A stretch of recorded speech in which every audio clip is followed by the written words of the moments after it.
I don't believe you. Your DNA is in the backyard, on her window, and on the panties she'd been wearing the night before. That She was on meth, and Don's wife was the same thing. I don't think you're telling the whole truth, okay?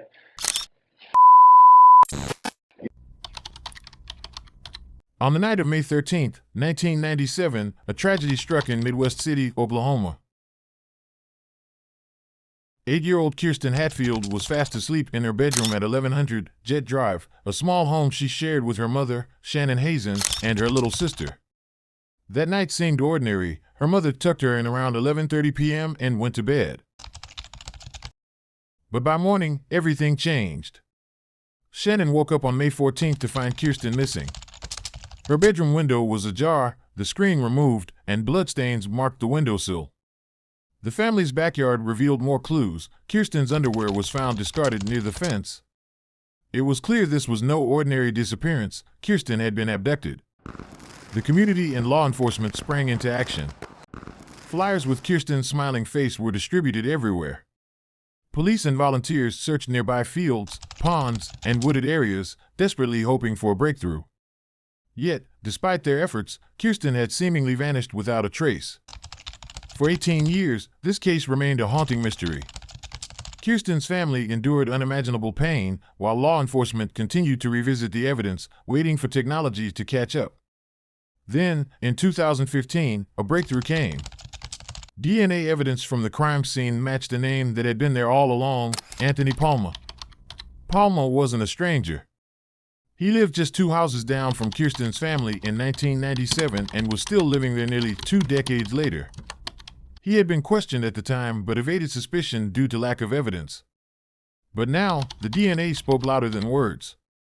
On October 12, 2015, Palmer was arrested and charged with first-degree murder and kidnapping.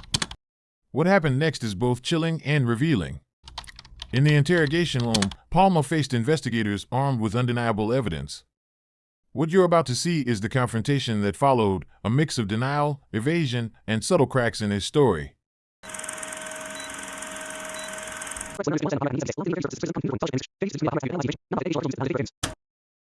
You I know, run on nicotine and caffeine. we're the same age, and I tell you anymore, I drink a lot of water. I had some stomach issues, and the doctor says drink water. It really helps with the indigestion real bad. It's just chewing, but I won't give it up.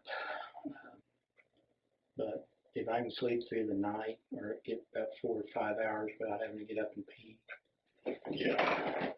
about 6 I o'clock. know exactly what you're talking about. You know, That's me.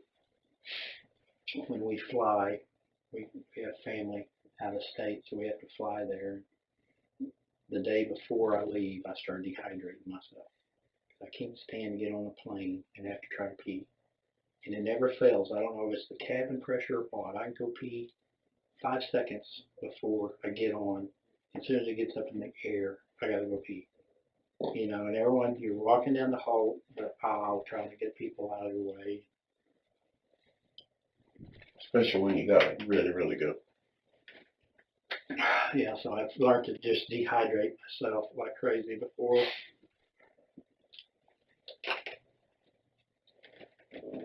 And it never fails. It never fails. It seems like I drink more at night. Whenever I go to bed, I have to have something right there. Because I get up 2 or 3 times to do my nebulizer, and then you have to have something to drink to wash the yuckiness out or down. My son's got asthma real bad, and he starts wheezing, or and we're fighting with the insurance company to get him one of those breathing things, so they can give him treatments at home instead of having to go pay $1,000 at the ER to get a breathing treatment. The insurance company says, well, no, you got to have a prescription from a doctor to get it. Mm-hmm. We're going. You do. Although both my machines were gave to me. You know, I didn't have to. The steroid stuff that you put in, you have a prescription, right? Is that how that works? Butyrol, sulfate, and something. Okay. He's gonna be nice to you anyway. Well, I know you said no, but I always feel guilty drinking in front of somebody, and I'm offering. Wade and them have a little advantage over me, Tony. They've met you before, and I want to I thank you for coming down here to talk to us. Well, you know, And, as a state employee, you know, it's something we have to do. well, We have to abide by all we appreciate law it. enforcement and all that. And here's where we're kind of bad. We're still looking at the Preston Hatfield thing, and we're going back and we're talking to a lot of people. And I know over the years, You weren't there the first time they came down, were you? you know, No, Okay. I was with Miller the last time we came to talk to you about the other dealership. you over 17 years, I know in my life, I've changed a lot. And so we wanted to talk to you about if you can kind of tell me 17 years ago how your life was, how that neighborhood was, what was going on in that neighborhood. I know I've read some of the reports that from the interviews before, and how it appears to me that they call you Uncle Tony around there because you care about the kids. You were feeding some of the kids. Yeah. And Basically, when I that nature. lived there was a bunch of older people. That was like no retirement place, but most of the people in that area were old retirees. Yeah. And, you know, I like doing stuff all the time. You know, I was always outside, and if somebody's working on their vehicle, got to go be busybody, hey, you know, and help them, or somebody's washing machine was broke down, and older people, you know, they can't, not older people, you know, can't do stuff. And I've always been mechanically inclined, you know, where I could figure stuff out, you know, Right. or help them move this, or, you know, just, I've always been, I don't know about friendly, but neighborly. Right. And that being my first home, Right. you know, I tried to make it where that neighborhood was my home. Yeah. Well, did you help any of the kids over there? Well, when Feed them pizza? yeah, there's always, that's my pet. Kool-Aid house? Well, I don't know about Kool-Aid. That's always been my pet peeve, is I grew up hungry. You know, and there's a lot of kids hungry. Yeah. You know, and I don't like that. Mm-hmm. I mean, not where I'd go out of my way, hey, you hungry? But I mean, you see kids, you're over there eating something, and they're just, right. You know, you see them draw it, Right. here, take it. Right. I can't stand that. Yeah. And I'm like that now. I got 2 damn kids in my house, grown boys. One, he says that when he was at his house, he didn't eat from Monday to Friday till he got to my house. Wow. You know, that's one of the stories I want to turn my phone off so people will leave me alone.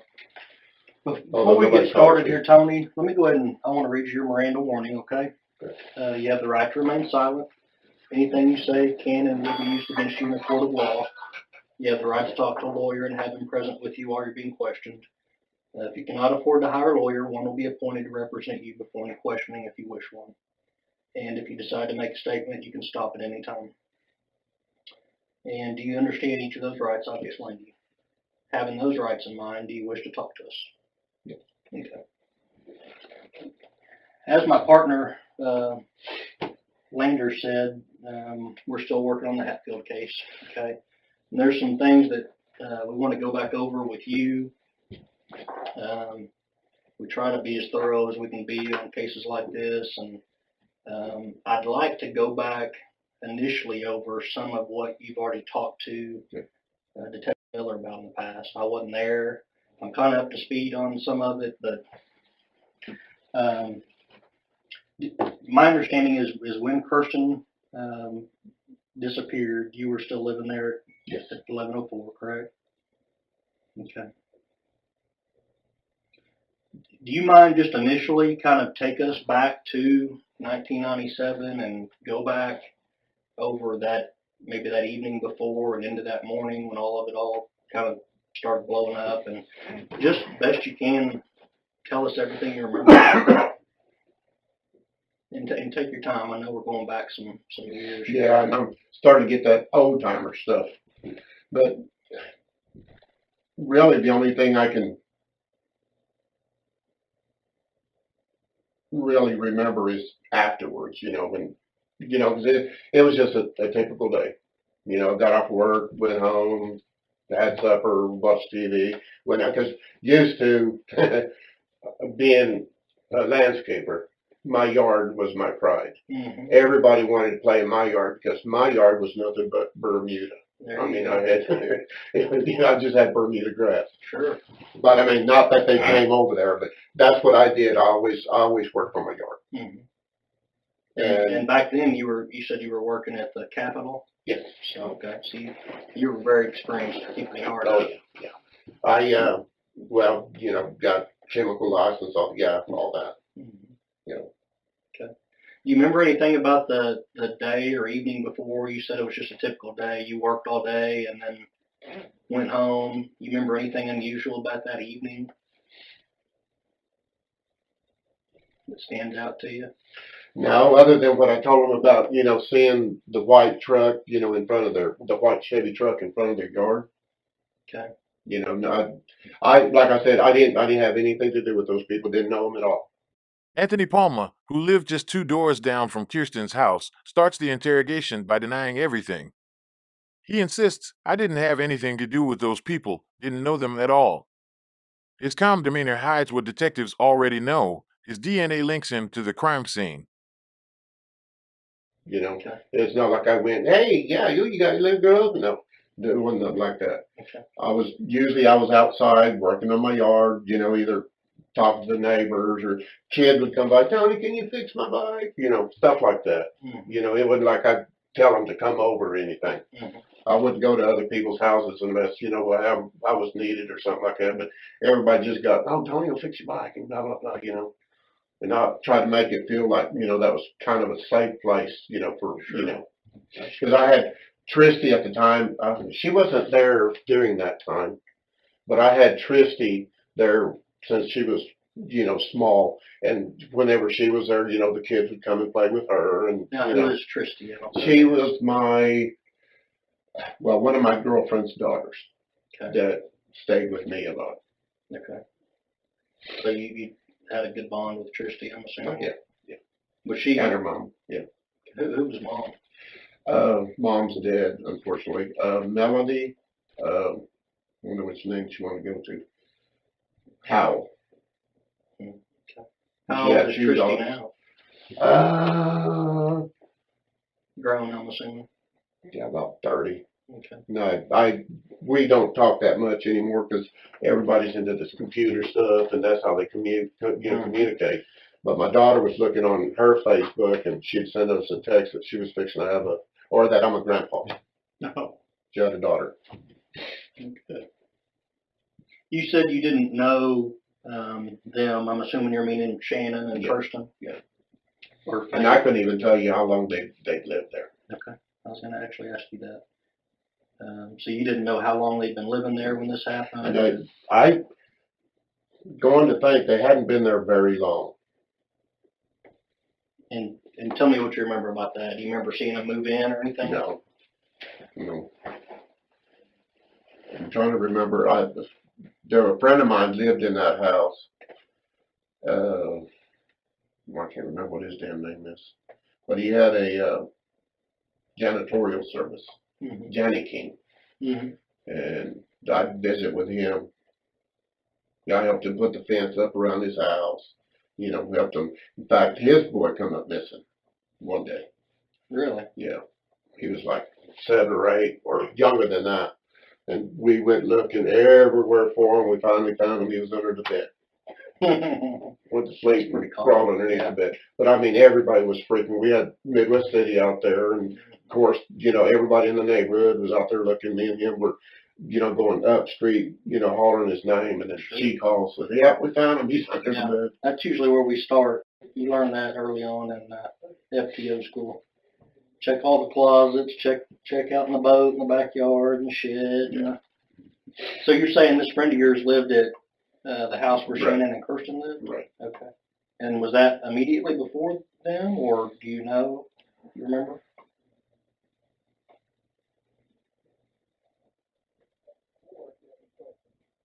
I don't remember, to tell you the truth. Okay. I don't remember if after he moved out, if there had been somebody in that house before they did, or what. I don't remember. You remember that guy's name?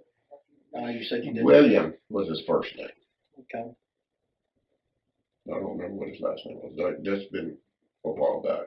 And you said you helped put up the fence around the property, so we're talking about the Yeah, stockade the fence privacy in the fence, back? yeah.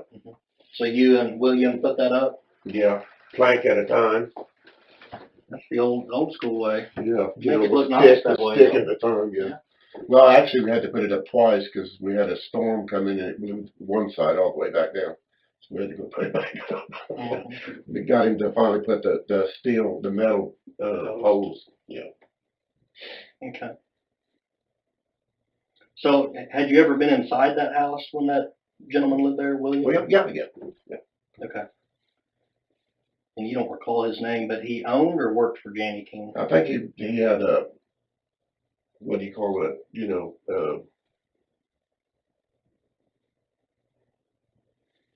anyway, yeah. Janitorial service? Yeah, it was a janitorial service, but, you can have a piece of that company, but you still be the company, but you're involved. Franchise. There we go.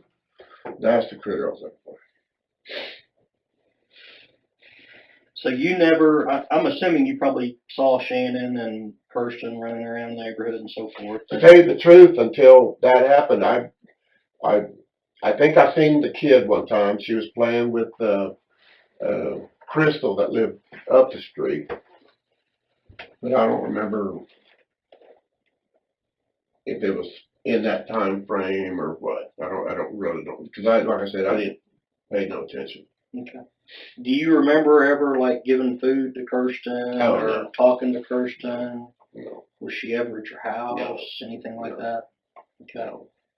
And do you remember? I'm actually a leery guy until people start coming around. I'm just oh yeah, we'll be your friend. No, not like that. Yeah. But I didn't know. I didn't pay attention to who all was there or who they were. And things like that in my world just fall in place. We accidentally meet. Oh, okay. Now I know you. Right. Then, but no, never, Okay. never. Do you ever recall helping Kirsten with her bike or anything? You don't remember any interactions with her at all? No, I know there wasn't any interactions. I didn't know them at all. And like I said, I don't even know how long they'd been living there until that happened. Okay. Because I was always, that was back when I was fishing. I'd usually come off of work and load up my poles and go to Draper. And sometimes I'd stay there all night. Mm-hmm. But I'd always have, second jobs, after hour jobs, either landscaping or anything to make a buck. Okay. I'm pretty sure that Detective Miller talked to you this before, but am I correct that you said you had never been over there mowing for Shannon or working on her property or?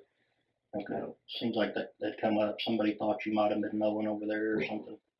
No, he was asking it's about something about a handyman. Is what he was asking me about. Okay. Well, do you remember ever mowing over there or anything like that? No. Okay. While they lived there, do you remember ever being in the yard, the front or backyard for any reason? Okay. How about in the house? Nope. Okay. So there was never any time that Shannon asked for your help to fix this or that or mow the yard for me or. Okay. Just tell you the truth, the only good, and I didn't even recognize her when y'all showed me the pictures of her. Despite DNA evidence linking him to Kirsten, Palmer keeps denying any connection, using denial as a defense mechanism to avoid facing the truth of his involvement. Mm-hmm. That was the only time I could actually say, okay, that's, I met her once afterwards. She was going up and down the street and, she was still looking for her kid and, I met her once. So I gave her some money so she'd have gas money so she could keep doing what she was doing, Was this like in the days after or talking a long days time? after?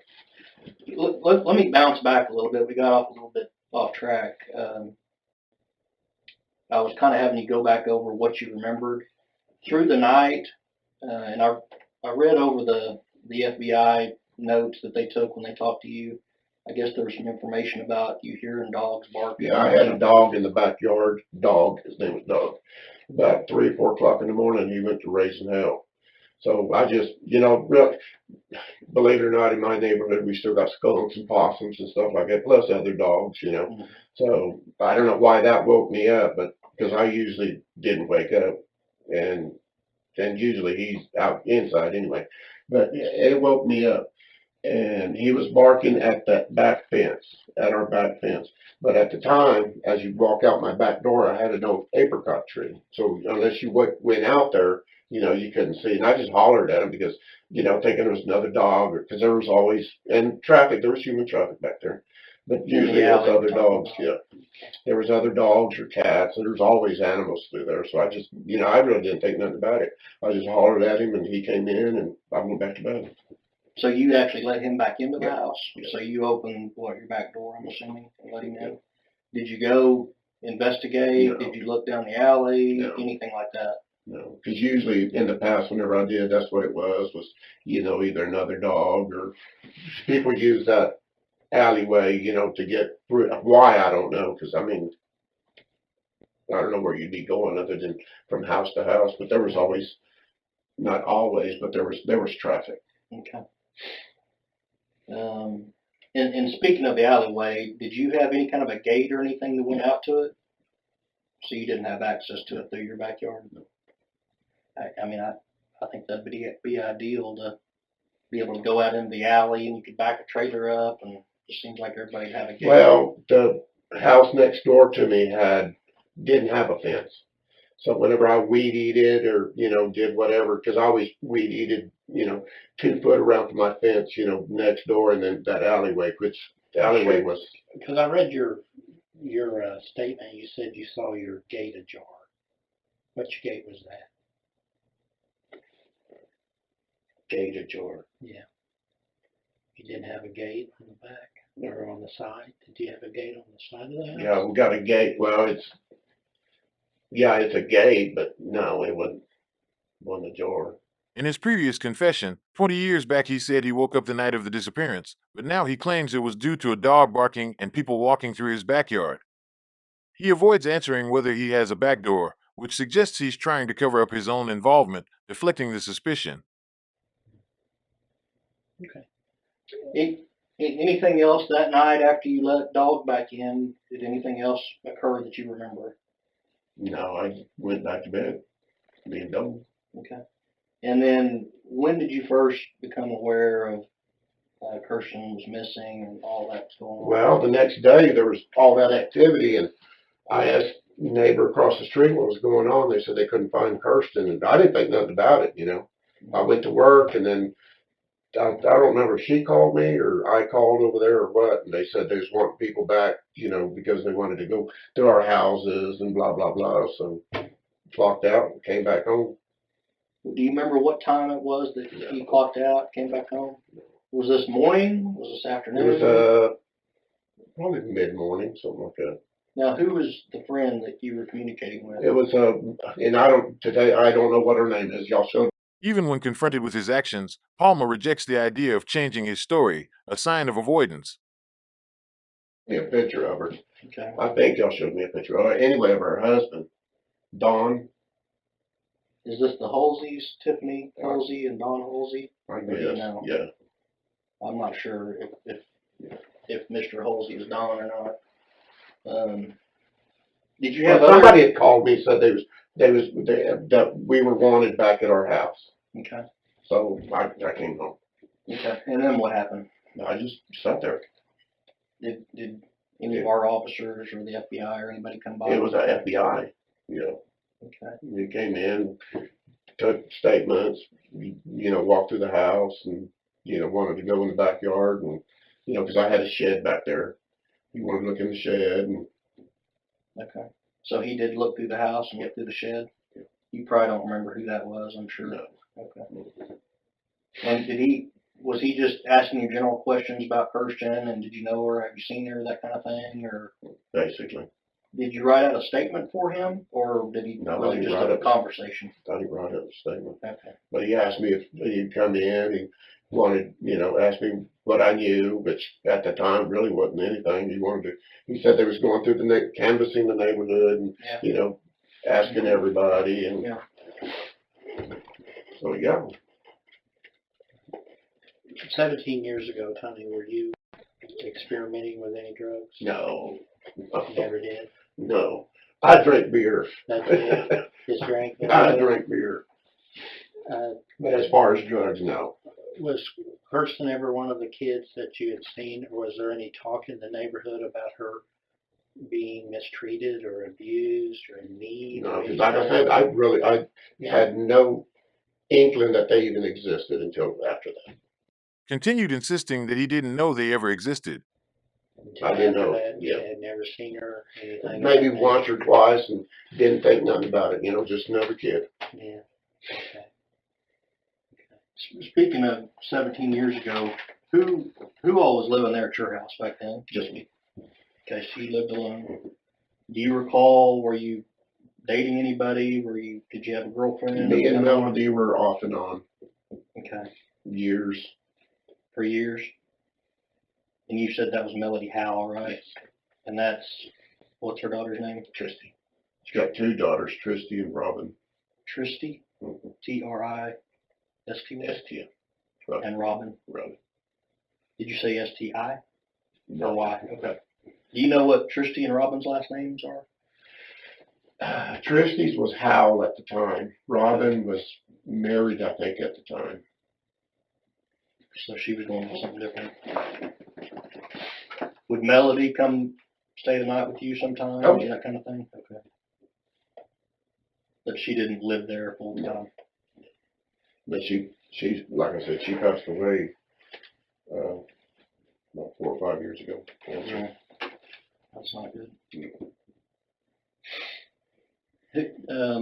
As far as other people you hung out with back then, you have any good friends or anybody that you associated with in the neighborhood or? Oh, in the neighborhood? No. Okay, how about just generally, like who were your friends, best you can recall back then? Basically just people that I worked with. Okay, up there at the Capitol? Right. No long lost pal from school or anything? Yeah. I guess you moved off from New Mexico and left them there, didn't you? And I'm not the kind that goes to a bar, if I'm gonna drink, I drink at home. I know I've met a lot of people, but. So you would drink some, but didn't experiment with drugs, didn't do marijuana, anything? No. Did they drug test back in them days? At your work? Well, they always hung that over on us, but we never had got UA. Okay. So it was kind of the threat. Yeah. There were some of us that would have.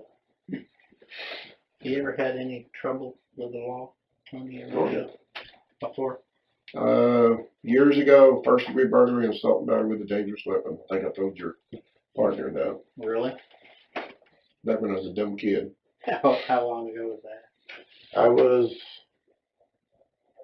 I think fixed to turn 18. Oh, so you were just a boy. Yeah. And all about it, my girlfriend. Where was that at? Walters, Oklahoma. Oh, okay, up in Cotton County. Yep. And you When were I got out of 18? Job Corps, they found me a job there in Walters as a diesel mechanic. Is that what your training was? Actually, I was training At for the auto Job mechanic, but they found me a job as a diesel mechanic, and the counselor at Job Corps, he made some deal with the government that if the government or the employer would pay half the wages, they would pay, for OJT. Right. Uh-huh. So it was a pretty good deal. Yeah, it was. I'm surprised that you didn't stay with that. Those diesel mechanics make some money. Yeah, but it's hard work. Or is it? It can be harder than weed eating all Yes, day they long. can too. Some of them parts weigh. Heads for one of the birth stalls was probably 200 pounds, and you got a tire about that high, and you got to get it up on that, get it, on the block, and then you're torquing stuff at 240 foot-pounds, laying on your back, and it's hard. In the last 17 years, Tony, have you changed much? Is this how you were 17 years ago? Just a hard-working man? Yeah, that's basically it. Yeah. Okay. It changed older-wise, but no. I'm not the same person I was 17 years ago. I've matured a little bit.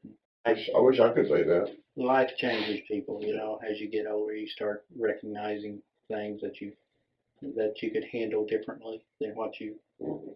if you had it to do over again, you'd change, I can truly Yeah, but say that's that. the thing. We can't ever change it. Yeah. He refused. You can't change what happened.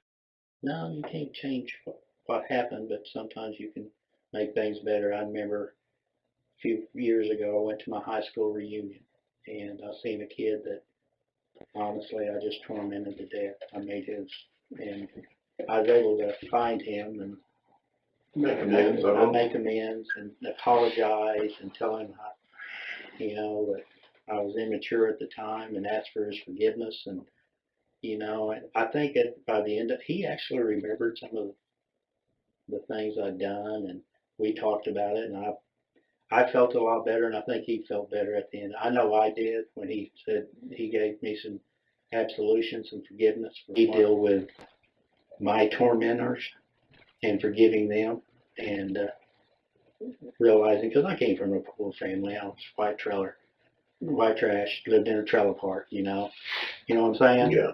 I didn't have the nice clothes, and I had 2 pairs of blue jeans and PF Flyers. Remember PF Flyers? Because I was really lucky I got some. But Was that shoes or jeans? No, PF Flyers were black and white tennis shoes. They were the Okay. first ones that you could run really fast. Well, when I moved to California, my problem was whenever growing up, I had crooked feet, Right, and the only thing that would fix that was cowboy boots. right. So when I moved to Delano, California, I was the only kid in my school who had cowboy boots. I imagine. Yeah, it wasn't. They all fun. had sandals and tennis shoes. tennis shoes and all that.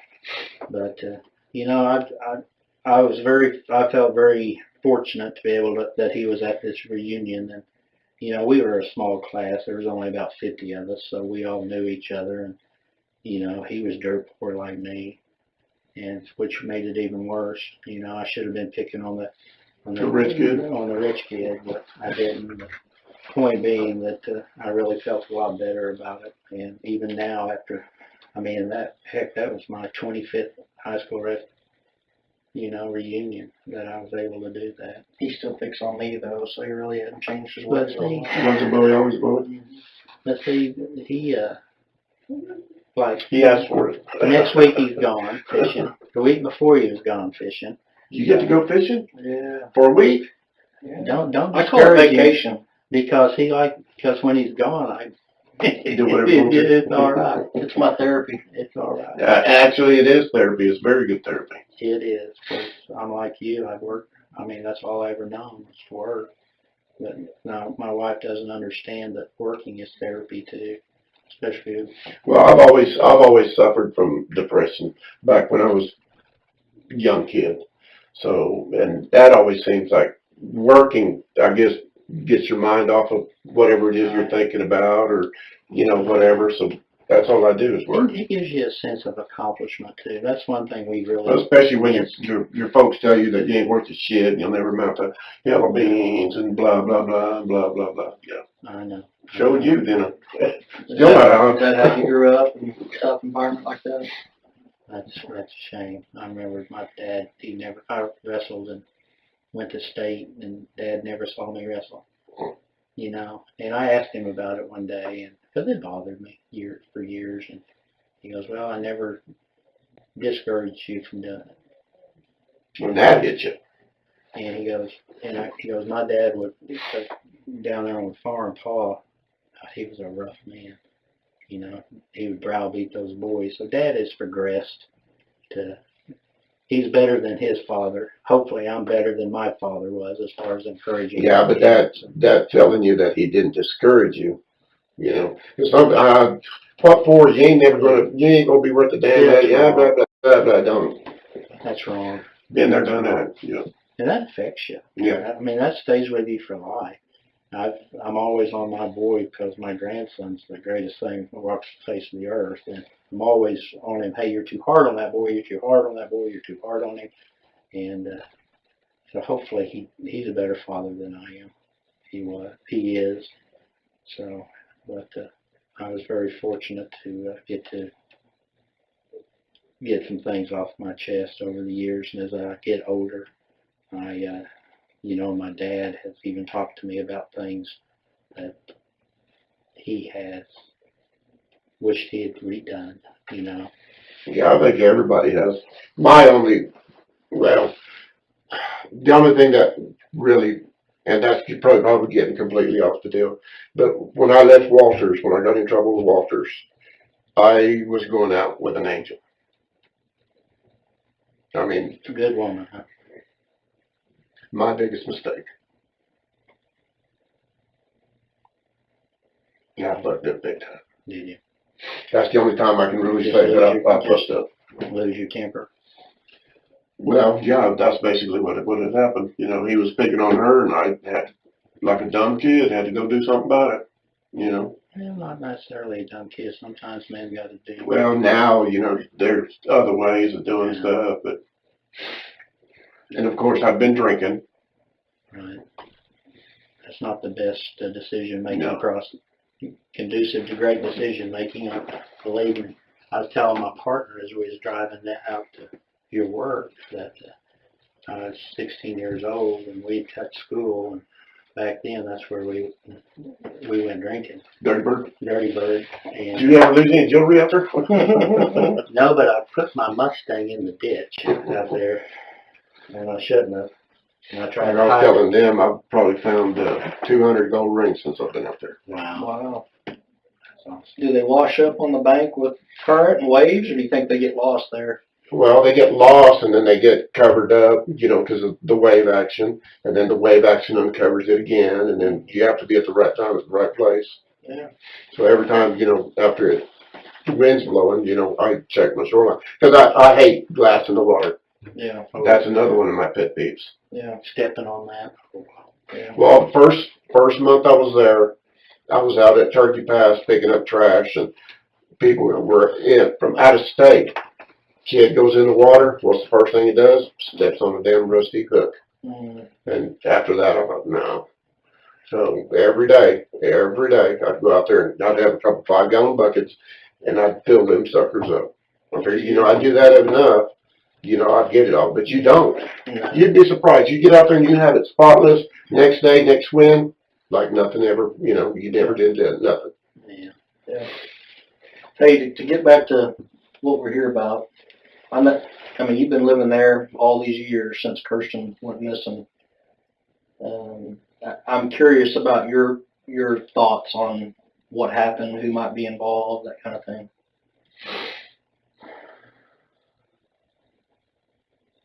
I don't know, to tell you the truth. Like I said, I didn't know him. But one thing that's always bothered me, that she left, the mom. Mm-hmm. She went to Jones, I guess, with her dad or something like that. You could have got me off out of my house. I know, what if she comes back, or, what if somebody makes a call, or, something like that. There was no way I'd left that house. Mm-hmm. That's the only thing that bothers me. Yeah. So you felt like she shouldn't have left, huh? Yeah. Yeah. Did you ever at any point over these years, or back when it occurred, have any knowledge of what happened, or know who was involved? No. Were you in any way involved? No. After getting him nostalgic about his past and his mistakes, investigators remind him of his earlier life and past mistakes, hoping to trigger guilt, but Palmer represses those emotions, unwilling to confront his past actions. So you're not responsible No. for Kirsten's disappearance? No. Didn't play any part in that? No. Like I said, didn't know him. Didn't have, like I said, I just barely, might have seen her once, twice, playing with the kids, but other than that, I didn't. I didn't know. What, just out of curiosity, what do you think the motivation was of whoever did this? I mean, why would this have happened? Well, then I couldn't have told you, but after over the years, and hearing the rumors and this and that and the other, it always boils down to drugs. I heard that she was on meth and cocaine and all this other, and Dawn's wife was the same thing. She said, yeah, she'd been over there, that night and they got lit up. So apparently she did get lit up because, if somebody did come in, I mean, wouldn't you have heard it? If they did come in, he denies his involvement and shifts the blame to the mother and her friend, alleging they were involved in drugs that night. I don't know. So, but I know does some that mean people. that she left Kirsten home alone, you think? Or I don't know. But I'm sure she did. This is a classic example of projection, where he deflects his own guilt onto others to avoid taking responsibility. But I don't know. Like I said, I didn't know. And I really didn't pay much attention to Don and his wife. It's just, where did they live? I'm pretty sure kind of that's catty all corner is. for me. Straight across the street? Not straight, just catty corner. A little White House, catty corner for me. Okay. And they had 2 or 3 kids, and I'd come home one day, I was rewarding myself. I did something, and I was stopped at Kentucky Fried Chicken, got me a family pack of chicken. I was going to go down. And the kids, whenever I walked up, they was just, the way they were eyeballing me, like they hadn't ate nothing. I mean, they were really, if you'd have seen them, you'd have thought that too, because I mean, they were skinny. So I got me a piece of chicken, I was chewing on it, and they just, you want some chicken? Yeah. She said, all right, they can have this? Yeah. So I just gave them the whole damn thing. Yeah. That's good. Because no, it's not, no, it's something everybody ought to do. When you got kids that are, Yeah. And I know he was a welder by trade, but he, talking to him a time or two, things weren't going right for him, and he didn't have money and all that. So yeah, I didn't have a problem. Who are we talking about? Was a welder? Don. Okay. From looking back over the history, I understood that Shannon's brother, I guess, stayed with you for a short time. Aaron. Yeah, Aaron. Tell us about that. How did that happen? And he was in the neighborhood.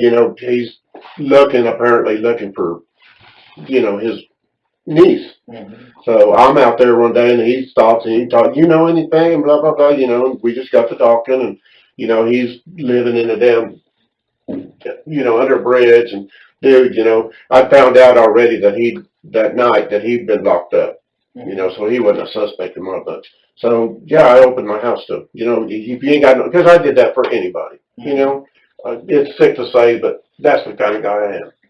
So he needed a place to stay. There's a couch, you can crash here for a couple days and, try to do what you got to do to, right. Figure out what happened to your niece. Because, I mean, to me, that's, like y'all, that's serious.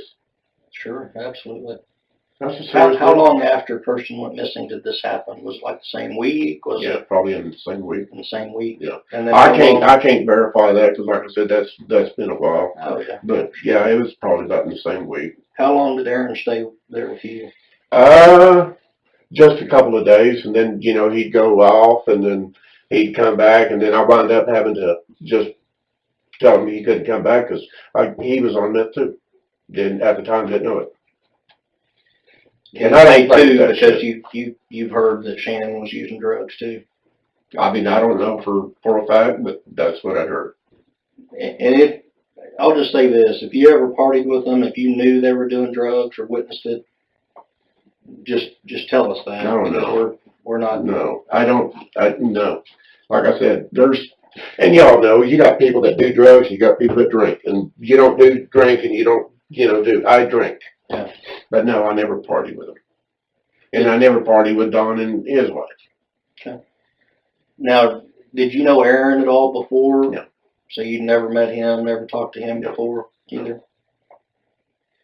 Did he ever confide in you anything about the case or anything about Just Shannon? he couldn't clear his sister. Those words will always, I can't, it's the way he said it. I can't clear my sister. So he was suspicious of Shannon, huh? Did he ever give you any real factual information that would be beneficial to the case? No, like I said, I'm here on my own free will. If I had any information, yeah, I'd give it to you. Because that'd be the same thing if something were to happen to my daughter. My God, yeah. I don't know how she does it. I mean, if she's innocent, God bless her soul. I don't know how she does it because I just thinking about it. What would I do if my daughter come up missing? Oh, yeah. And she's my world. That's all I've got. My old lady can go to hell, but my kid, that's no. Yeah. Yeah, I agree. They throw me in jail because I'd be carrying Midwest City. It's hard to imagine. We've talked a lot about kind of the background. I want to kind of talk to you about some new information developed in this case, okay? As you know, Detective Miller got some buccal swabs from you a couple months back or whenever it was. There was a reason for that, okay? And we collected DNA samples from lots of people. But we had resubmitted some evidence from the case and got the DNA hit, okay? The reason those buccal swabs were being collected was we were trying to find the person responsible. Okay. We talked about, had you ever been in the backyard? Had you ever been in the house? All those things. And you said you hadn't. No, while they were there, no. Okay. Well, I don't believe you, Tony. I don't think you're telling the whole truth, okay? Your DNA is in the backyard the morning that she was discovered missing, okay? And on her window, and on the panties she'd been wearing the night before that were recovered in the backyard. This is the turning point. Detectives confront Palma with undeniable evidence. Tony, your blood is on her window, and your blood is on her panties. Years of silence shattered in a single statement, yet Palma continues to deflect, claiming, I don't see how that could happen. No, not me, because I was out, no. Yeah, that's the truth. I find it far-fetched, but no. Because I don't know, I didn't know him. And maybe you didn't know him, Tony, but we need And I didn't have no business over there at all. that may be also. What we need to talk about is what you were doing in that backyard that night and what happened. We need to get to the truth of I what have happened. no idea what you're talking about. Were you there trying to help Kirsten? No. Like I said, I didn't know anything about them people at all. Nothing. Nothing. Never met them. Never said hi, bye, nothing. Well, here's our problem with that. Is how did your DNA get there then? Don't know. I mean, is this something that's gone on, Tony? That is this one of those things from 17 years ago that a split-second decision has haunted you for 17 years? I don't know what y'all are talking about. Were you there to help her? No. Like I said, I have nothing to do with them people. Nothing. I didn't know them at all. Okay, so how did your DNA I get have on no idea. there? I have no idea. Tony, your blood is on her window. Your blood is on Kirsten's panties. Okay? I don't see how that could happen. Well, it happens when you're injured in some way and your blood gets transferred to her window and those panties. Yeah, here's And it what gets I left think behind. happened. I think you were there to help. No. I wasn't there, period. So how did your blood get there? I have no idea. Tony, you were there. This is scientific evidence. It's not a debate. It's not anything that can be argued. And here's the point where I really feel you're a good guy. I mean, you've worked 29 years at a hard job. You came up rough like I did. You came up poor. Yeah, but that's beside the point. I had nothing to do with any of this. But here's the thing. I don't think that was your intention. You're going to have to explain this. I don't know how I do it. if you were there, if you were there because you heard her yelling for help from your backyard, and you go over there to see because you knew that her mother was a meth head and that she was probably at home alone, and you went over there to help, No, and you went to the backyard to avoid a conflict with the mother, and you was just going to take care of this little No. girl because just like you, growing up, you didn't want her being treated that way. Not me. That's how understandable things become. You know, I could understand that, but I don't understand how you're Maybe getting you- my DNA. Maybe, well, exactly? How was your blood? I have no idea. Well, I wasn't there at all. We weren't there either. All we have is this, the evidence that was collected. Hmm. I didn't collect it. It was collected 17 years ago, Tony. But it's there. And we have to deal with this. And you're saying you were never there. No, There's no reason that it should be there. no. It's not helping your cause. What's going to help your cause is to explain to us how it's there. I Because the don't fact, have a clue. because the fact it's there is the gorilla in the room. Now, if there's a reasonable explanation as to why you were there, and you were there to help Kirsten. No, You were there for, you had a relationship with Shannon. no. Never knew her. You were there as a peeping Tom or something of this nature. No. Then those are explainable. Yeah, I understand that, but no. Never there. Never there. Never there. Can't give us any reason No. why your blood would be there. No. Tony, the worst thing you can do for yourself right now in this position is lie and not be truthful. I'm being truthful, dude. I don't know how, I can't explain that, why y'all are finding this.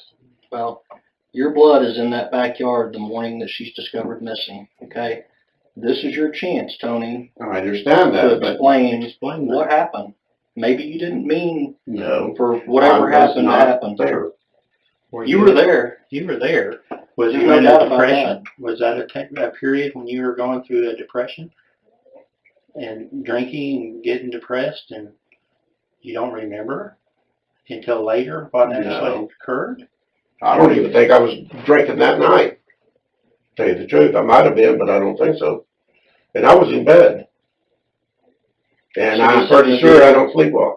This isn't a deal where you got drunk the night before and actually went through with some urges you had, No. whether you're attracted to little girls No. or whatever your I've thing never might been be. attracted to little girls or little boys. Well, once again, how is your blood there? I don't know. Do you not believe me when I tell you that we have your DNA? No, I don't. You don't believe me? Okay. And I can show you the. Oh, I'm sure you got it. FBI. That's with that, but I don't know how that could have happened. Notice his reaction here. Instead of showing shock or confusion, he repeats variations of the same denial. That's not possible, he says. But his composure begins to falter. The weight of the evidence is unmistakable. Watch how the investigators shift tactics. Well, I wasn't there. there's more to this story, Tony, and that's what we're hoping to get from you today. And this is your opportunity to be truthful and to take responsibility for whatever happened. Yeah, if I was responsible, that'd be different. Okay. Well, with that said, were you there and somebody else was there and actually took her and maybe you left I your was DNA not behind? there.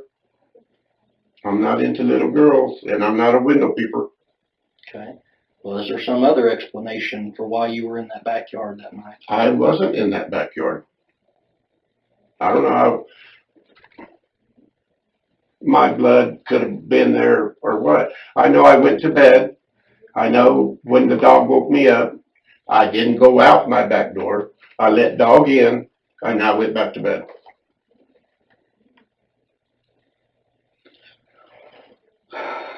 Well, Tony, I don't know how to impress upon you any more than we've got the physical evidence there. And we have to deal with that, Tony, we really do. And we have to get to a point where we can explain that. I understand that. Well, help me do that. Even as the evidence stacks up, Palmer refuses to admit involvement. I haven't ever killed anybody, he says.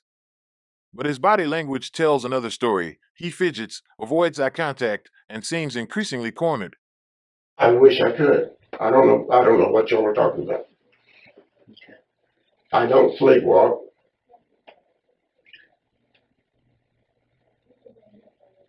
Tony, I think that you've been living with this a long time.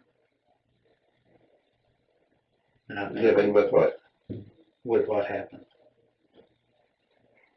And I think that it's one of those things, Tony, where you're scared, but I think there's some verses that says, at some point everything is known. And I truly believe that. And one of these days that you're going to have to come to realize that. And I think that your best bet is simply tell the truth. I've been telling the truth. Okay.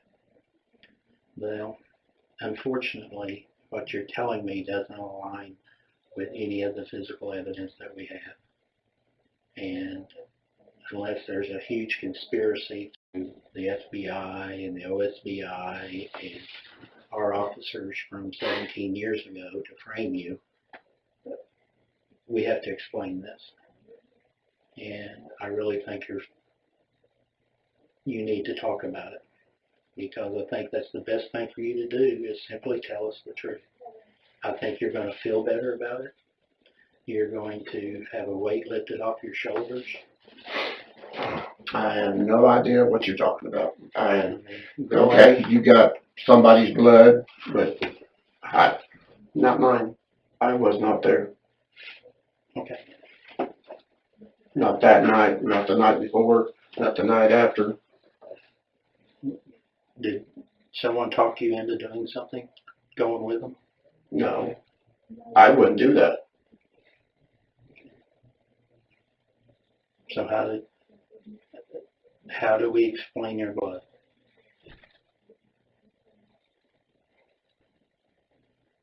I have no idea.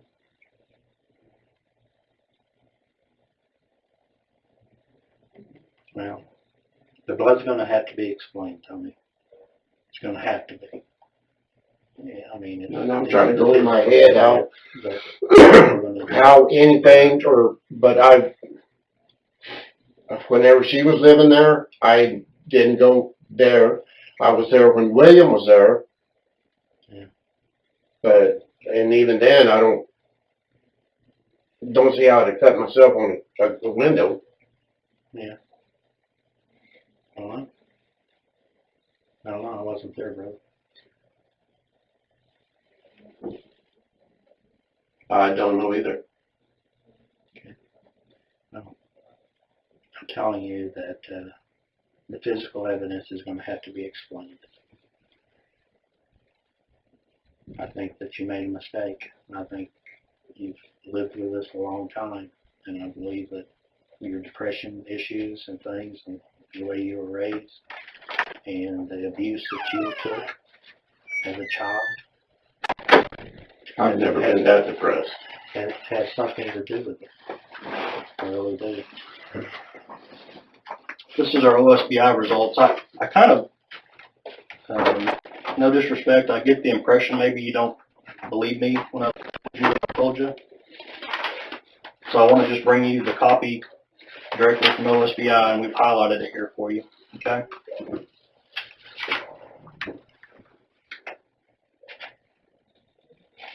I just want you to understand that this isn't a bluff, Tony.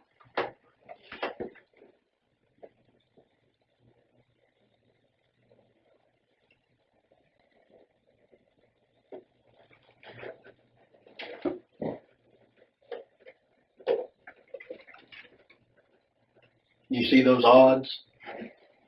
Those odds, I can just tell you from my years of experience, I've never seen at that level.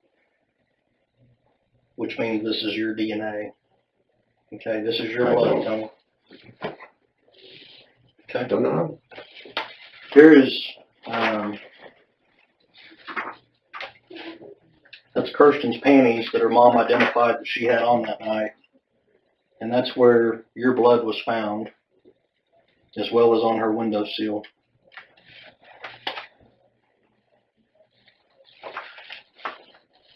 So this isn't just and just so you'll know, we also located some blood on the fence picket, and it's still out for testing. But I suspect that there's a good chance that'll come back to you. I can't explain it. I can't accept that. Despite being shown physical evidence of his involvement, such as his blood on Kirsten's belongings, Palmer refuses to accept it, illustrating deep cognitive dissonance. He can't reconcile his actions with his self-image. And that's what I want to give you an opportunity to do, is explain it, because it's scientific evidence. We know for a fact it's your blood. And of course, Tony, I don't have to tell you that when these panties are identified as Kirsten's, and Mom says, yeah, she was wearing those the night before, and the next morning at dawn, your blood is found in them at the back fence of the property. I mean, if you're in my position as the detective, what does that tell you? Don't look good for me. No. And I just want to plead with you to be honest. I want to be honest. I want and you to I'm be doing honest. honest. No. I don't. Tony, I think this has gone on for so many years and has been unsolved, as you well know, for a long, long time. And I'm sure you've told people countless times, I had nothing to do with it, I don't know anything about it, et cetera, et cetera. But this isn't the time to keep saying the same old routine, because this isn't going away. You get what I'm saying? Yeah. I mean, this is scientific evidence, Tony. That's your DNA. That's your cells from your body. I mean, you were in some way injured for your blood to be on her window and for your blood to be in her panties. What I want to know from you, was there some kind of a dispute between you and Kirsten? I had no dealings with those people. Didn't know nothing about them. I believe that. I believe that. But I also believe that this is your DNA on her windowsill and your DNA on her panties in the backyard. I don't doubt that you didn't know them. That doesn't take this away. This isn't going anywhere. And we've got to get to the truth of the matter. I mean, for you to sit here and say, I've never been in that backyard and I wasn't there, it's a lie, Tony. Yeah, that's not the truth. Yeah. It's not the truth. And I got to believe, if I can speak frankly, you seem like a good guy. And I know if I'd made a mistake like that, and we all make mistakes, we're all sinners, but I got to believe this has been bugging you for your entire life since it happened. If it doesn't, then you're a cold-blooded killer, Tony. One of them says, I have to believe this has been bugging you your entire life. If it hasn't, then you're a cold-blooded killer, Tony.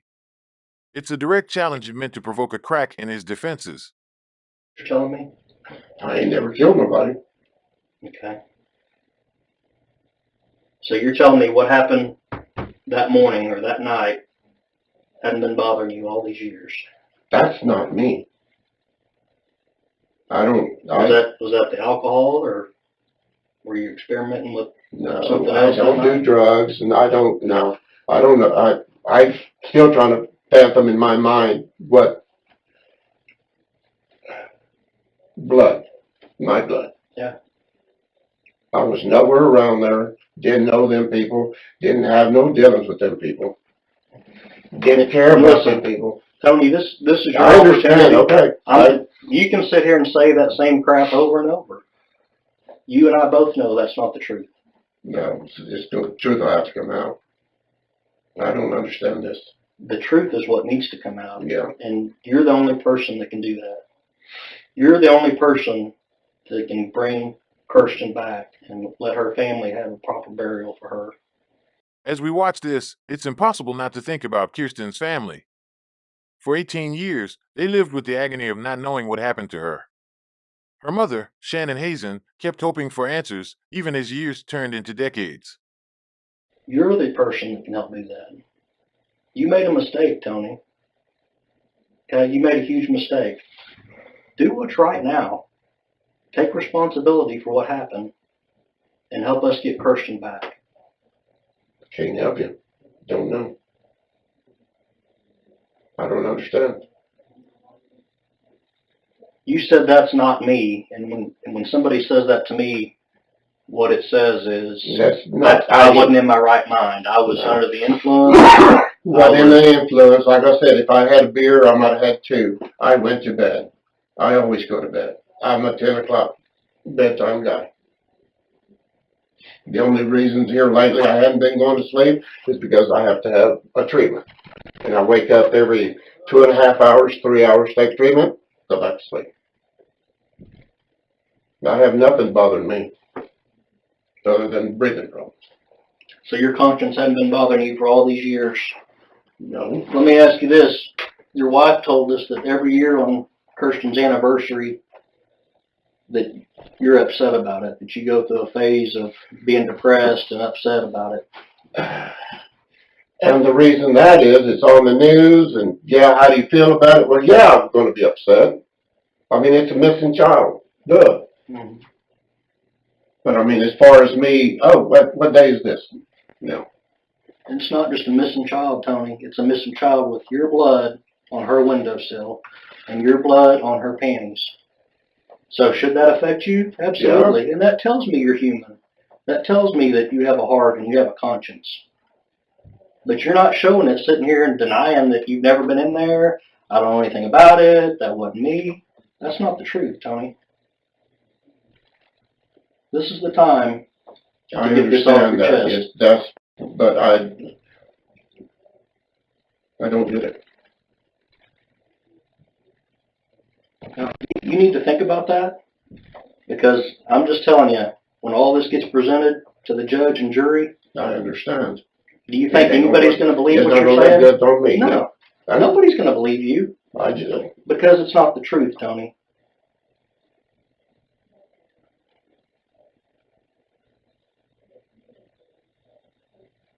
If you want to carry it to your grave and not do what's right, that's on you. But you need to think about what you're doing, because right now, these decisions you're making. How's my damn blood or me? Because I was not there. And I know in that night I was in my same mind.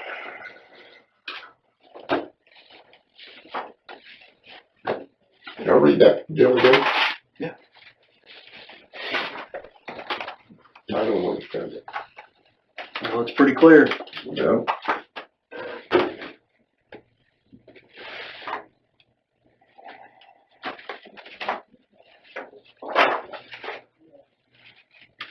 You know how big sextillion is?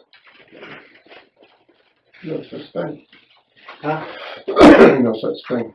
Too big. Yeah, it's too big. I mean, you can line people up from planet Earth all the way to the moon.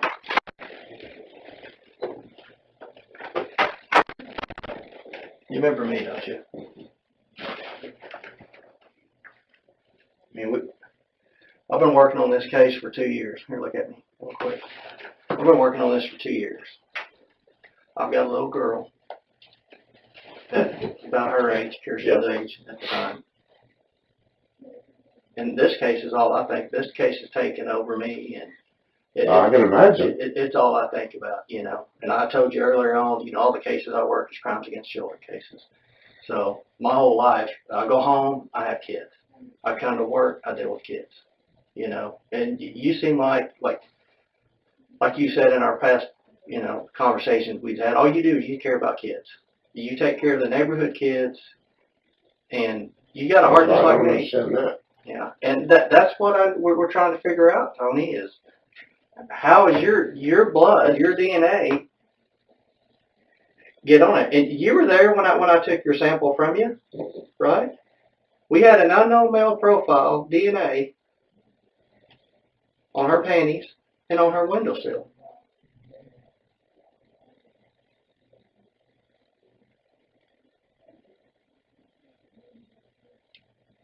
It don't make no sense to me.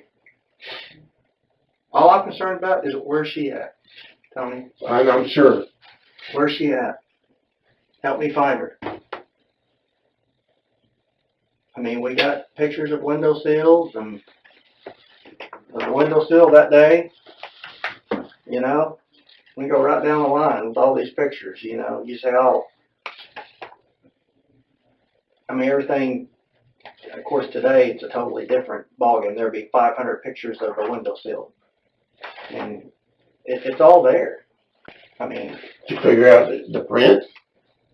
yeah, those are kids' prints there.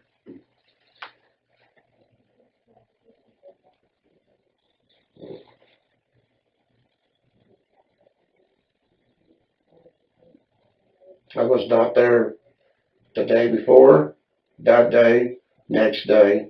I know. Have you talked with the FBI since the last time you and I spoke?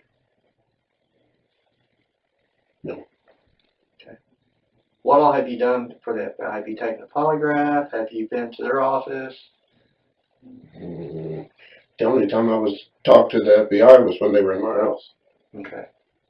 But you never taken a polygraph or anything like that. Didn't we ask you about a polygraph when I spoke with you last? I don't think we did. With the twisty deal. Okay. Oh, that's right. You did take a polygraph for that. 2 of them.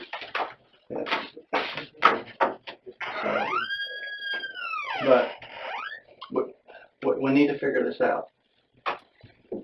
Yeah, you do. But you're my key. You're the only one that can help me, Tony.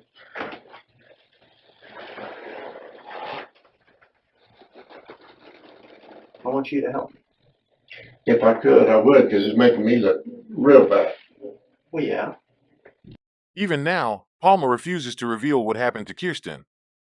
Despite the evidence and his conviction, he holds onto the final secret, the location of her remains. Was it guilt, or was he holding onto control as his last form of power? Well, I'm not going to browbeat you. I'm not going to be mean or anything, but I need the truth. I understand. I need the truth, too. I need to find her. I need to find Kirsten. Help me find her.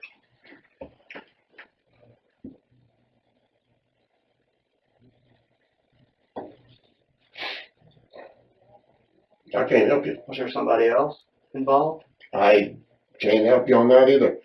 No, I didn't help anybody or help myself take this girl.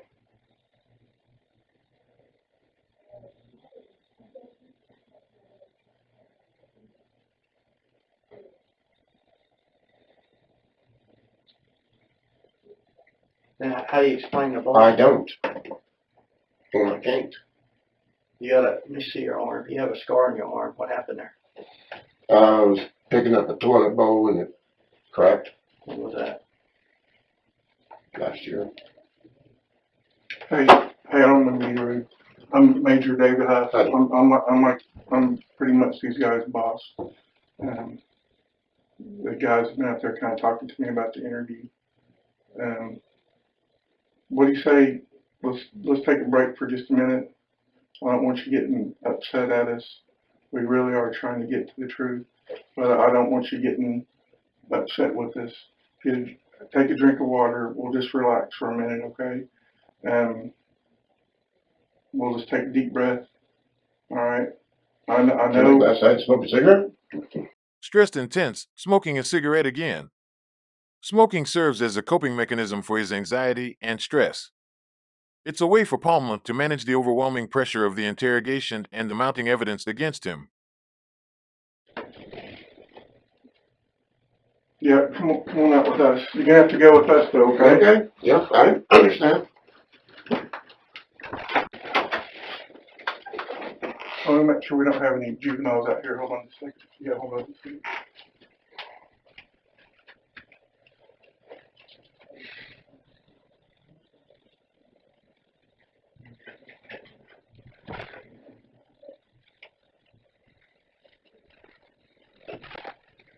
We got juveniles and stuff out here. I normally don't do it. I'll let you smoke in here. I normally don't do that. Okay. Yeah. There's some kids around. You want me to wait? No, go ahead, man. You're fine. We normally don't let people do this, but I know you're I know stressed. it's against the law anymore. Well, I know you're stressed, so we're gonna allow it. Well, I smoke 3 packs a day. Do you? Have since I was 12. I can't explain this.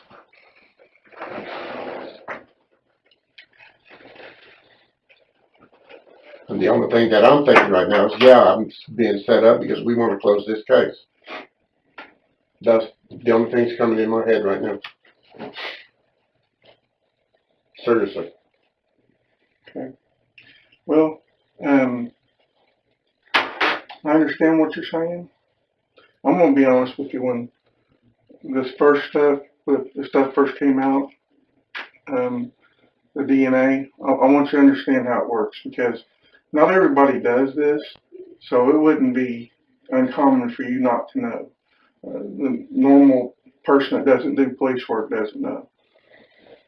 The DNA that we got off of these panties, that was taken all the way back when it happened, okay?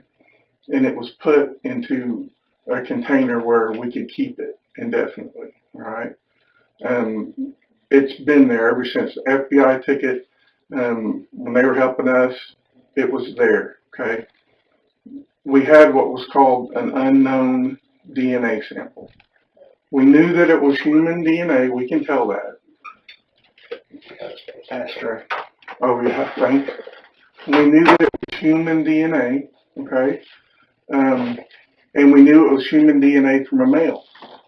We can know that. What we don't know, when we got it back then, we didn't know the name attached to it. We didn't know whose DNA that was, okay? When the FBI and Detective Miller went out and got those swabs, okay, they got them from a bunch of people, all right? You being one of them. Then it was tested against a sample that was taken off the windowsill and off of the panties, which, by the way, I don't know if they told you this or not, but also has Kirsten's DNA on it. Because little kids, they do a little pee-pee in their pants and skid marks. So her DNA's on it, your DNA's on it, and it's also on the windowsill. That was all done way back when this all happened. It's just now that the DNA results have come back. And I don't know if they told you this. You seem like an intelligent man. So to help you comprehend when we're talking about when we say we know this to be a fact, the number sextillion, what this is saying, if you take a 1 and you put 21 zeros behind it, Yeah, it's yours. This case is a testament to the perseverance of law enforcement. Detectives never gave up, revisiting the evidence again and again until advancements in DNA technology finally provided the breakthrough they needed. Anybody in the world, any scientist is going to say that that is your blood.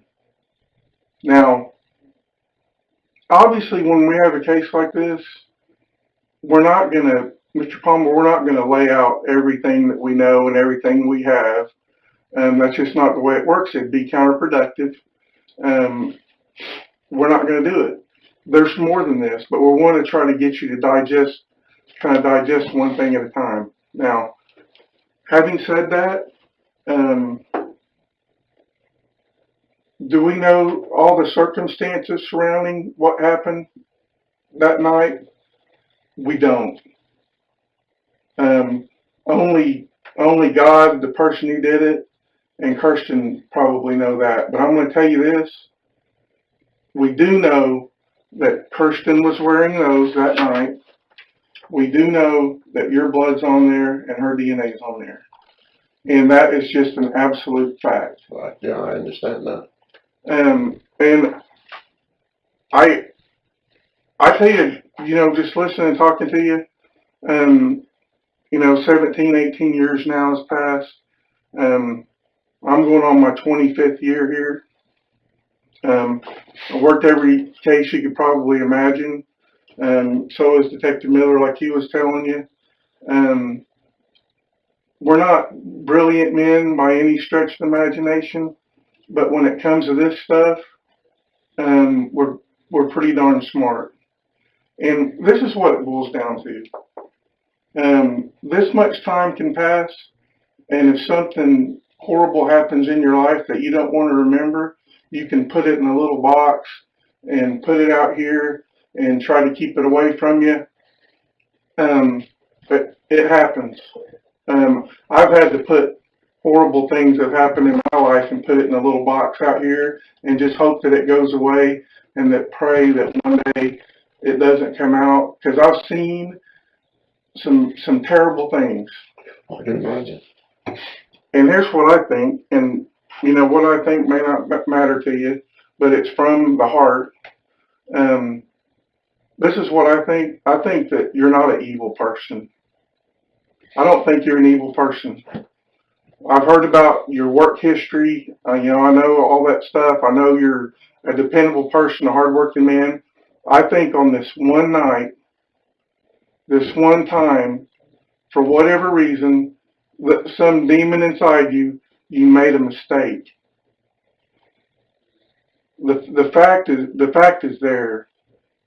Here's how we look at it. I'm about to retire. I know he told you he's got a young daughter. We want to know where this baby's at. We want to know where she's at. Sure. I can't help you.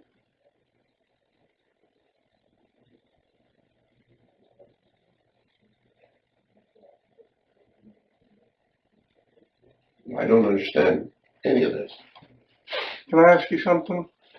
Sure. Why did you tell your wife that the FBI had given you a polygraph and you passed?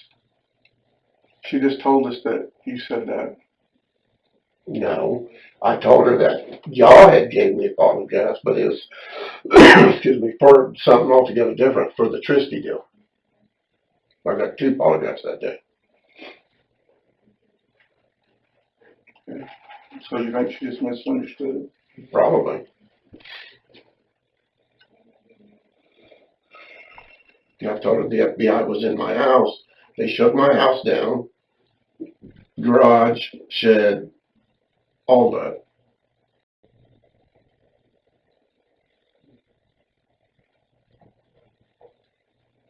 Well, And the only time this comes up is when she asks about it. And it's usually at the anniversary, because there's newspaper people or television people are knocking on the door. Do you still live here? Do you know? Blah, blah, blah. And that's it. Palmer tries to convince the investigator that his wife thinks he gets emotional on Kirsten's death anniversary, an attempt to manipulate the situation emotionally, hoping to divert attention from the facts of the case. Who all still lives around here? You live there the longest, right? As far as I know. There's no one that still lives there that's there back when you were there.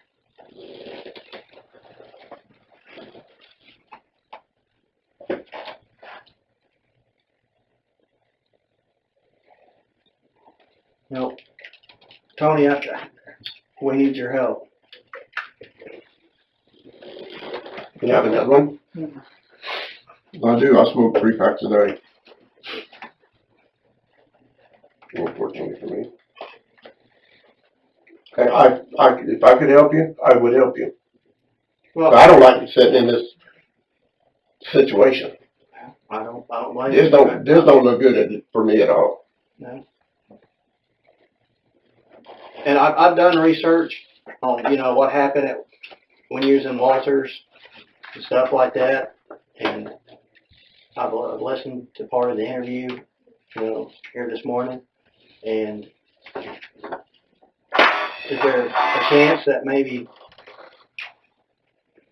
you blacked out and did it? That you went over and did something? You said something about you don't think you sleepwalk, No. I'm just going through scenarios, Okay, I mean, and that was kind of being sarcastic.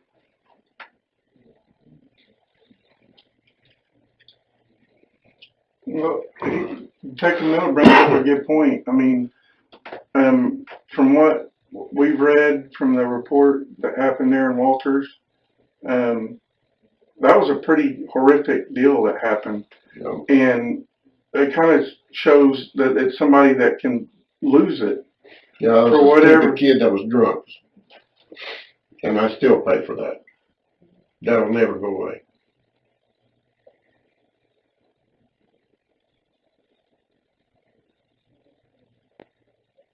Well, what it comes down to is this. You know, we've had a lot of people in this room and interviewed a lot of people about stuff similar to this, unfortunately.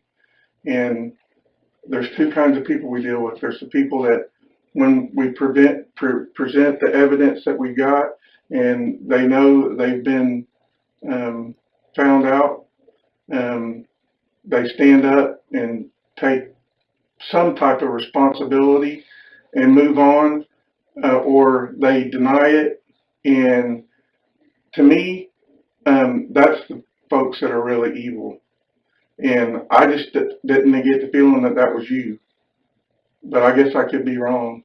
It wouldn't be the first time. I can't explain it.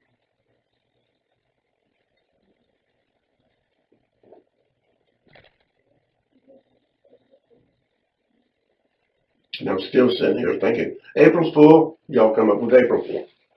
'Cause that's, no, well, not something this serious. No, there's no April Fool. Where do you think, if someone was to, the person that did do this, where would they take her and dump her at? Or if they would? couldn't tell you. I mean, I watch all the cop shows and stuff like that, or what I do watch, and there's no telling. So you bring up cop shows, so I'm sure you. My wife likes cop shows. Yeah, you've watched a lot of CSI and stuff like that. Yeah. So and most of the classes and all the research and stuff I've done with missing children, where they're usually located at, they're located, where the suspect lives 2 doors down, 3 doors down, or in the same neighborhood. So I mean, you've hit the profile. Your past history shows that. But That's another strike against me. no, but like I said, people change, Tony. People change. You talk about your home life, how you grew up. I grew up with a single mom that raised 9 kids by herself, and I'm about the only one. I'm about the only one out of my family that's graduated school, that has a successful job. Oh, People tell me you can't do that. You're a piece of crap. yeah, and I showed them that, no. Right. It's not about anything like that. I was not sexually molested or abused. I was hated, but I found good in this. He taught me some shit, and that's helped me, go through my life. I know some stuff. I know carpentry, I know mechanics, I cuss him to this day because he hated me. Yeah. But Jack of all trades. that didn't turn me into a monster. Right. Because I was hated. Yeah, and I don't think you're a monster. I think this is just one time something happened and it went a little too far and something had to, an accident. Actually, I'm in shock is what I am. Like I said, I am still thinking y'all going to say, yeah, well, but this is just a joke, or not a joke, but trying to get me to say something or. I'm not here to lie. I'm not lying to you about anything. Like I told you from the get-go, my job was to investigate this case and to go out, and I guarantee you, there were probably 30, 40 people that I went out and I got swabs from, just like you on that day.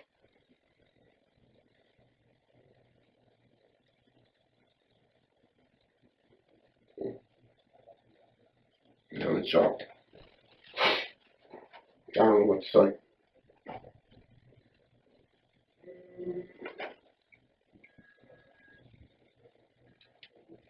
Well, Tony, you're the last person to touch her.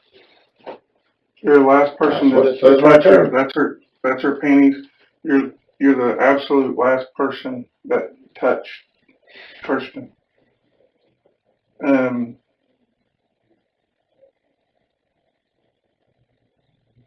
That with other things that we have and that we know and that we've learned. I mean, I'm gonna be honest with you. This guy especially has been pushing to allow him to be able to talk to you and try to make some sense about it and give you an opportunity to tell the truth. I was kind of against it, to be honest with you, because you don't get that kind of scientific evidence every day. That is absolutely the most astronomical thing that you could imagine. It's about like every grain of sand on the whole planet Earth, or the odds that it's not you that were the last person that touched her panties. That was the last person that went through that window. The odds they're incomprehensible.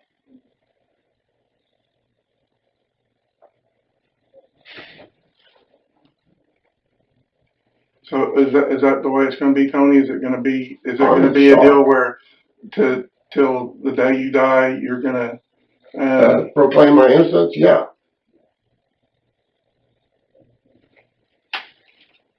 I mean, well, there's your there. Well, I can tell you this. Well, that's fair enough. I'm not going to argue with you or get into a battle with you. I can tell you this. Everything that we were going to do here today and everything that you were going to tell us is going to go into a report. It could either be a report saying that he manned up and had some remorse, or it can be that it's that evil person that we were afraid of. And that's up to you. That ball is totally in your court. But it's going to read one way or another. And that's up to you. Because it goes from us to the district attorney and then to the court. So it can read how you want. But giving you this opportunity, that was this gentleman's idea. And I gave him that opportunity, and I'll be able to go home and sleep tight tonight knowing that I gave you that shot. And if you don't want to take that shot, then that's fine. I can't force you to, Tony. All we want is the truth, and all we want is to finally be able to let a mother bury her child. That's what we want. Properly.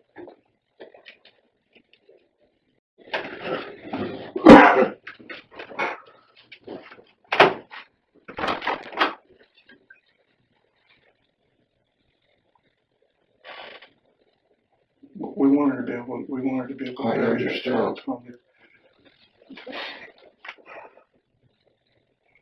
I know you already think I'm guilty, but I know I'm not. So I don't know what else to tell you. Well, Tony, I'm still in shock. I know you're in shock. It doesn't compute. Because it's been 17 years and you thought it was over. That's why you're in shock. No, what I'm in shock about is you got my blood? Yeah. How's that possible?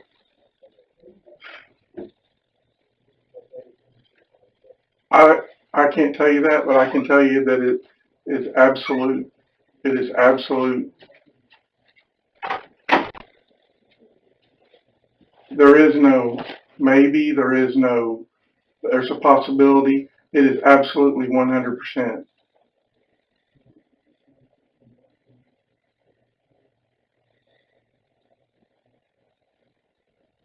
Hey, do you want to take a break, give him some time to think about what we talked about? Do you have any more? Do you have any more to smoke? Not yet. Go ahead and smoke for a minute. Let us go out here and talk. Once you get your head together, we'll give you one more opportunity to think about what I just said, okay?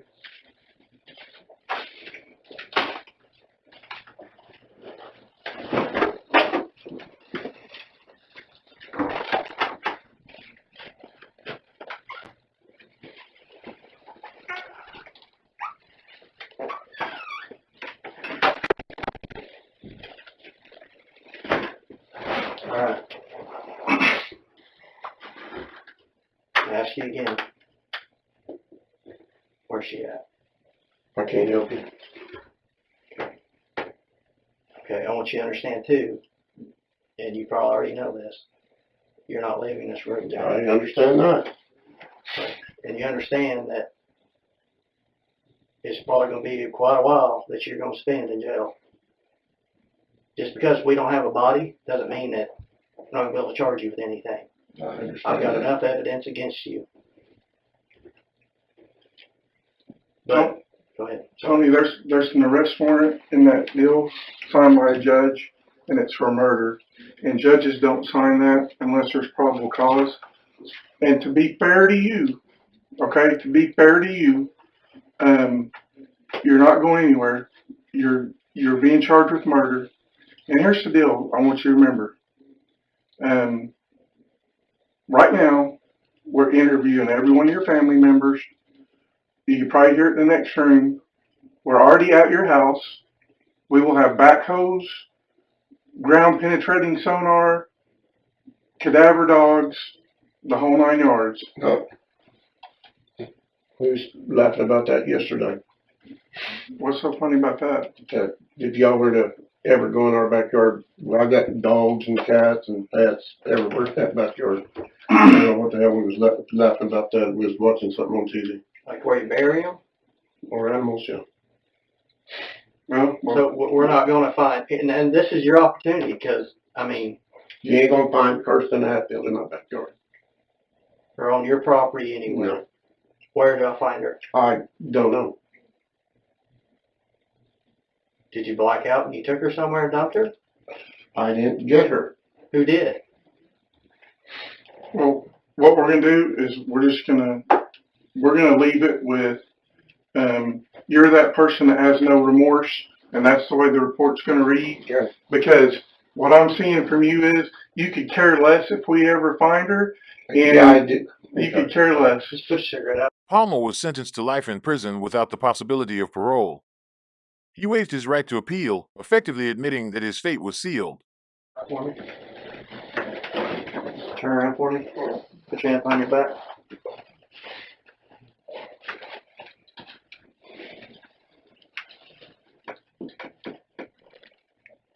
All right. And so, as we watch the final moments of this interrogation, let's reflect on what it represents, the unyielding pursuit of truth and the closure that every family deserves. Justice, though delayed, was finally served. You're under arrest for murder, kidnapped Kirsten Hatfield.